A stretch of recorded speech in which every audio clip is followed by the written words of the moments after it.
আসসালামু আলাইকুম।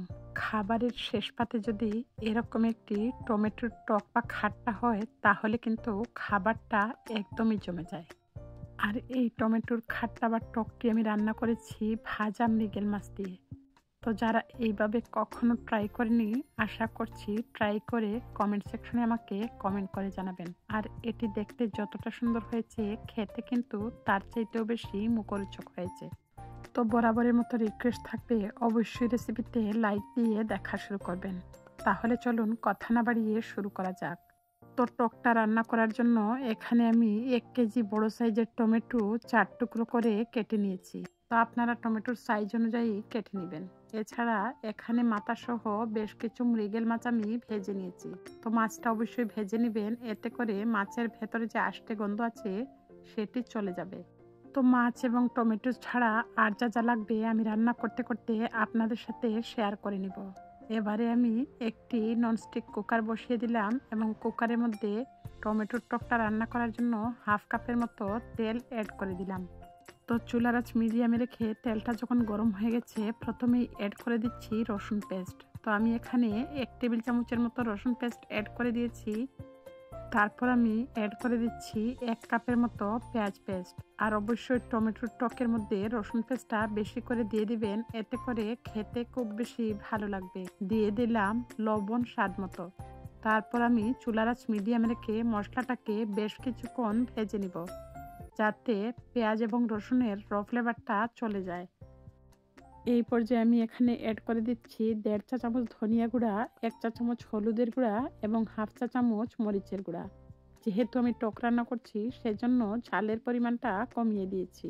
তো আপনারা আপনাদের পছন্দ মতো অ্যাড করে দিবেন। তো চুলার আঁচ লো টু মিডিয়ামে রেখে মশলাটাকে আমি ভেজে নিচ্ছি।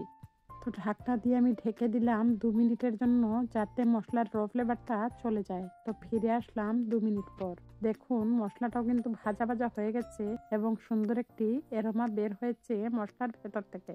অ্যাড করে দিচ্ছি আগে থেকে কেটে নেওয়া টমেটোগুলো। তারপর আমি একটি স্প্যাচুলার সাহায্যে টমেটোটাকে মশলার সাথে খুব ভালোভাবে মিশিয়ে নিয়ে 5 মিনিটের মতো ঢেকে রান্না করব। যেহেতু এটি পাকা টমেটো, সেজন্য সেদ্ধ হতে খুব একটা সময় লাগবে না।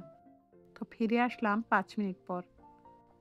তো আমি স্প্যাচুলা দিয়ে নেড়েচেড়ে খুব ভালোভাবে মিশিয়ে নিচ্ছি।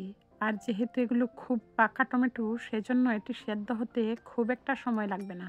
এই পর্যায়ে আমি অ্যাড করে দিচ্ছি মেজারমেন্ট কাপের প্রায় 3 কাপের মতো পানি। তো আমি ঝোলের জন্য পানিটাকে অ্যাড করে দিয়ে আবারও স্প্যাচুলা দিয়ে খুব ভালোভাবে মিশিয়ে নিলাম। যেহেতু মাছটা ভেজে নিয়েছি সেজন্য ঝোলটা আগে অ্যাড করে দিয়েছি। তারপর আমি ভেজে রাখা মাছগুলো অ্যাড করে দিলাম এবং খুবই আলতো হাতে মিশিয়ে নিলাম, যাতে মাছগুলো ভেঙে না যায় এবং টমেটোটা একদম গলা গলা না হয়ে যায়। তো আমি ঢেকে রান্না করব 5 মিনিটের মতো মিডিয়াম হিটে। এতে করে কিন্তু আমার রান্নাটা পুরোপুরি কমপ্লিট হয়ে যাবে। তো মিডিয়াম হিটে 5 মিনিটের মতো রান্না করে নিয়েছি। ফাইনালি আমার টকটা কিন্তু অলমোস্ট তৈরি হয়ে গেছে। তো টকটা যেহেতু হয়ে গেছে, এবারে এই টকের স্বাদ বৃদ্ধির জন্য ফাইনাল টাচ হিসেবে ব্যবহার করছি বেশ কিছু ধনেপাতা কুচি। আর অবশ্যই ধনেপাতাটা অ্যাড করে দিবেন। তো আমি স্প্যাচুলা দিয়ে আলতো হাতে নেড়েচেড়ে মিশিয়ে নিচ্ছি, যাতে মাছ এবং টমেটোগুলো ভেঙে না যায়। তো এই পর্যায়ে আমি 1 মিনিটের মতো চুলার আঁচ লো টু মিডিয়ামে রেখে জাল করে নিব। তারপর আমি নামিয়ে পরিবেশন করে নিব। তো দেখুন 1 মিনিট পর ফিরে আসলাম। ফাইনালি আমার টকটা কিন্তু রান্না হয়ে গেছে। তো আমি একটি সার্ভিং বলে অফ স্ক্রিনে সার্ভ করে নিয়েছি। তো খাবারের শেষ পাতে যদি এরকম একটি টমেটোর টক হয় তাহলে কিন্তু খাবারটা একদমই জমে যাবে। তো আপনারা চাইলে কিন্তু মৃগেল মাছ ছাড়াও অন্য যে কোনো মাছ দিয়ে এই রান্নাটি তৈরি করতে পারবেন। যদি রেসিপিটি ভালো লাগে অবশ্যই একটি লাইক দিবেন। আর যদি এই চ্যানেলটি নতুন ভিজিট করে থাকেন, সাবস্ক্রাইব করে পাশে থাকা বেল বাটনটি বাজিয়ে দিবেন পরবর্তী আপডেট পাওয়ার জন্য। যদি রেসিপিটি খুব বেশি ভালো লাগে, ইচ্ছে হলে ফ্রেন্ডস এবং ফ্যামিলির সাথে শেয়ার করতে পারেন। তো দেখা হচ্ছে নেক্সট এপিসোডে। ততক্ষণ পর্যন্ত বিদায় নিচ্ছি। আল্লাহ হাফেজ। আসসালামু আলাইকুম।